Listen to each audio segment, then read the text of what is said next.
My number 13 wide receiver in the 2021 NFL draft is Tylan Wallace. And this is an interesting kid from Oklahoma State.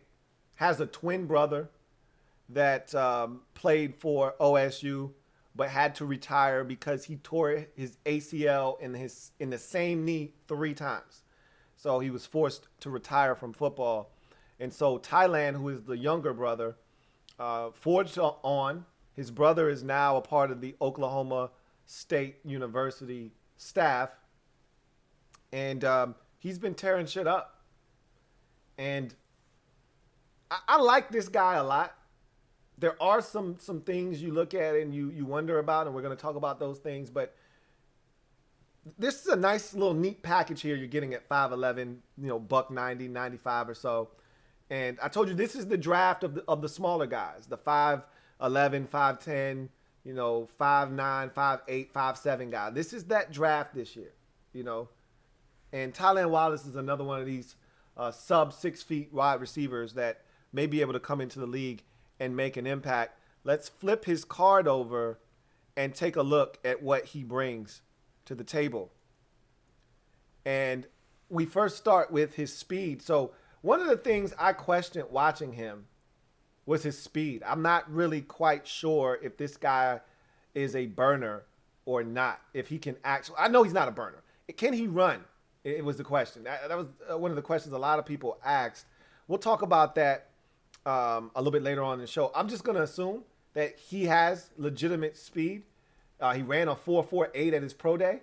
So that constitutes as having some speed. Again, it's amazing with all the 40s being run sub 4.4 that when a guy runs a 4.48, we now look down our nose and frown upon it like he's not fast. 4.48 is plenty fast at the next level. You don't have to be a 4.37 guy to be considered fast. 4.48 is plenty fast. So he's got some speed. The question is, how much of it does he have? We'll talk about that later on. Quickness and agility.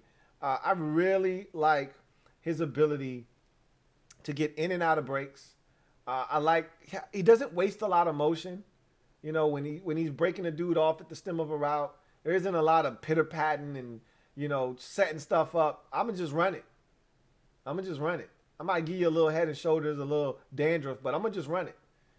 And he's got some agility and some quickness to him. Really solid hands. He's a guy that you watch pluck the football out of the air all the time now. Every now and again, you will get drops from him. But it wasn't enough drops on tape that made me uncomfortable to the point where I felt like it was a detriment and it was a weakness that I needed to bring up. I like his hands. He's a guy that you feel really good throwing the football to, even in 50-50 ball situations, that he's going to go and make a play for you. He's got really good hands. Body control. That's one of his best attributes to this point, is when you watch this guy contort his body and just find a way to track the football in the air, twisting and turning and going up, climbing the ladder to go get it. His body control right now is off the charts, and it's something that I really do admire about Tylan Wallace's game at this current moment. I think these next 3 strengths are the meat and potatoes of what he brings to the table. If you're talking about his best attributes, these are the things I think he does the best. Ball tracking skills. When the ball is in the air, Tylan Wallace is one of those guys that just knows how to find it. Over the shoulder. Stop. Go back and get it. Go dig it out of the ground. It's a low throw. Go up, climb the ladder, and take it away from a defender. You name it, he does it. He can go get the football. He can find it. His ball tracking skills are outstanding. Just let it fly, and he'll go and find a way to go get it. Speaking of which, he's a 60-40 playmaker. All right, so you're not throwing 50-50 balls up to Tylan Wallace. You're throwing 60-40 balls his way, meaning there's a 60% chance he's going to come down with it. There's a catch back in 2018, and I had to go back and watch 2018 tape with him because that was his best year of his career. That's when he burst onto the scene and announced himself to the rest of the college football world that, hey, I'm a force to be reckoned with, and I'm a damn good football player. And then he has an injury in 19, and so I wanted to see how he would bounce back. And I'm watching him in 2 games in particular in 18 where he just went apeshit and bananas. Against Texas and against Oklahoma, 2 of the biggest games on the schedule. This guy shows up, and he's got 10 catches for 220, and then he's got another game where he's got like 8 catches for 225. Like, he was an animal in those games. And one of the catches in one of those games, I want to say it was Oklahoma. There are 2 defenders. There is no way he's supposed to come down with this football, and he just goes up. It might have been one-on-one, whatever the case may be. His quarterback just threw it up. And he goes up, climbs the ladder, and snatches the ball away. And I want to say it was 2 defenders. And you're like, how in the hell did you do that? That's what Tylan Wallace does, though. He goes up and gets it, man. So he's a 60-40 dude. When you throw it up, down the field, one-on-one, double coverage, whatever the case may be, you're like, hey, I'm going to give my guy a chance. You're giving him more than just a chance. He's more likely than not going to come down with it. So that's another one of his strengths. Can catch the football in traffic. You know, not a guy that I would routinely ask to do this, but I feel good about it. If I need one on 3rd and 5 to move the sticks and I have this guy run a stop route, not only is he going to catch it, he's going to come back to the football. He's going to come back down the stem and get the football and then turn it back up the field. So he can make catches in traffic. Will work for food. I love his physicality in the run game. Too many times I've said this draft season, and look, it goes with the territory. I talked about this being the year of the draft of the smaller receiver. Well, a lot of these smaller guys just aren't good blockers, or they don't try very hard to be one, or they're just physically incapable of being really good blockers. When you're, 5'9", 175 pounds, good luck trying to block, a defensive end or a linebacker or somebody big and physical like that. Good luck blocking Jalen Ramsey at 5'9", 175. He's going to knife in there and make a play. This guy's willing to go out and be physical and be hands-on in the run game and try to help spring his back. I love that. Consistent production is the last strength. Here's a guy that, while at Oak State, put up some pretty gaudy numbers over the last 3 years, and that includes a 2019 ACL tear that cost him 5 games of that season. When you look at his numbers the last 3 years, in 2020, 59 grabs in 10 games for 922 yards and 6 touchdowns. In 2019, before the ACL tear, 8 games, 53 catches, 903 yards, and 8 touchdowns, averaging over 17 yards a grab. And then in 2018, which was his breakout season, 13 games, 86 receptions, 1,492 yards or 91 yards receiving, 17 yards a pop, 12 touchdowns. So you're talking about a guy that amassed over 200 catches in his career, over 3,000 yards receiving, and 26 touchdowns. So that's great production over the course of a 3-year span. So just a consistent guy that the other team knew, hey, that's their best player. We got to stop him. And week after week, he would still put up gaudy numbers. So there's something to be said about that. Weaknesses.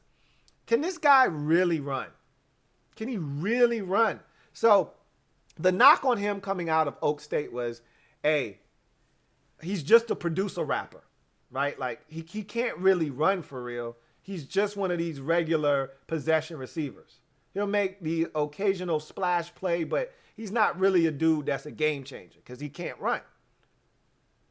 Well, then he was working out at Exos, which, if you don't know what that is, it's one of the better sports performance training facilities that these athletes use, whether you're in the NFL or you're coming into the league out of college. It's one of those facilities that guys like to go to get ready to prepare for the combine and the draft. And he went there to work out. And again, take it with a grain of salt, but reportedly he ran a 4.39 or a 4.4 flat at Exos. Now, that's a big discrepancy from the 4.48 he ran on his pro day. Nonetheless, my question is, can he run? On film, I didn't see 4.39. I didn't see 4.4 flat. I saw 4.48, and that was pre-injury. So maybe he'll get back to that 4.48 consistent bit of speed. He used to take some really big strides. I didn't see as big a stride in 2020 after the ACL injury. So that's something to consider. Can he really run? The 4.48 is fine, but can he really run? Is that a consistent time for him? Next one is he primarily played Z receiver. All right, so at Oak State, they just put him on the right side of the formation and just pretty much left him there. You know, I watched him in at least 5 different games spanning the course of 3 different seasons, and I'd say about 92% of the film I watched, he was in the same spot. He wasn't at X. He wasn't in the slot. He wasn't going in motion. He did those things a few times, but he was at Z a whole hell of a lot. So there's nothing wrong with that, but you diminish your versatility and your positional flex when you just stay in the same spot. Like, you want to make it tough on a team, move the best receiver around. Don't let them say, hey, we're going to put our best corner on your best guy, and we know where we just need to line our guy up because he stays there on every snap. Limited route tree ran. Okay, a limited route tree ran because he didn't run a ton of routes at Oak State. You know, it was a stop, it was a slant, it was a deep. He ran the shit out of the deep post. That backside bang 8, man, he runs a mean one. Reminds me of myself. That was my favorite route to run. Was that bang 8 backside deep post. Couldn't nobody cover me on that. And Tylan Wallace is one of the same guys where, man, he runs the shit out of a post. Bends a guy, creates that little leverage to the outside, only to break it back inside and win inside and go track the football. But he didn't run a bunch of routes. So I don't really kill guys for that anymore. You know, after seeing what DK Metcalf has been able to do coming into the league, and not everybody's DK Metcalf, not everybody plays with Russell Wilson. I get that. I don't really kill guys for not having, you know, a lot of exposure to the route tree. He'll be fine, but that's just something to note. And then finally, I would be more concerned with the 2019 torn ACL. And knowing that his brother tore the same ACL 3 times, and now he's torn his, is there something in that family genetics that says, hey, man, you got more ACL tears to come? Is that something you should be concerned about? You're damn right. That's 4 ACL tears between 2 brothers.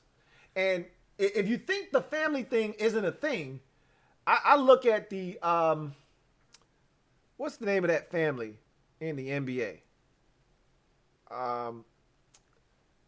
One of the brothers went to Missouri, barely played at Missouri, and went to the league after 1 year. He had drop foot, and I can't think of his damn name, light-skinned dude. Well, he tore his knee up. His brother tore his knee up. His sister tore his knee up, and she was a college athlete as well. Like, sometimes there's something to be said about genetics. So I worry more about the 2019 torn ACL than I do anything else. However, I'll say this. He didn't miss a single game after tearing his ACL in November. That's a hell of a recovery there. So I'll tell you what. I like this kid a lot. I think he brings a ton of skill to the table. Is he limited? Maybe a little. Is he as talented as some of the other guys we've talked about? No, which is why he's my 13th rated wide receiver in this draft. But he's got talent. He can play in this league. And that's why I have him as a day 2 prospect. I think he can come off the board in the 3rd round. I don't think he'll be a 2nd round pick. I think he's more of a 3rd round pick. I wouldn't be shocked if somebody snatched him up in the 2nd, but I think he's more of a 3rd round pick. I don't expect him to make it to the 4th round, though, in day number 3. My comp for him is Anthony Miller. You know, the former Memphis wide receiver that was drafted in the 2nd round by the Chicago Bears. I could see him having a similar fate, being drafted in the 2nd round. He to me is like a splitting image of Anthony Miller. Anthony Miller made so many big catches when he was at Memphis. Diving grabs and leaping up and making all kinds of catches. I got excited about Anthony Miller. He gets to the league, and he hasn't been that guy. As a matter of fact, there's a rumor going around right now that the Bears are looking to trade him. There was a knock on Anthony Miller coming into the league. Could he run? You know, he had a really solid pro day that really enhanced his draft stock, ran a sub 4.5 when everybody was thinking he was a 4.5 guy on film. Same thing with Tylan Wallace. A lot of people thought he was a sub 4.5 guy. He ran a sub 4.5 at his pro day. I just see a lot of similarities between the two of those guys. So my comp for him is Anthony Miller. I see him as a day 2 pick. I think he's a 3rd round pick. Would not be surprised if Tylan Wallace goes in the 3rd or 2nd round. He is my number 13 wide receiver in the 2021 NFL draft. Louie.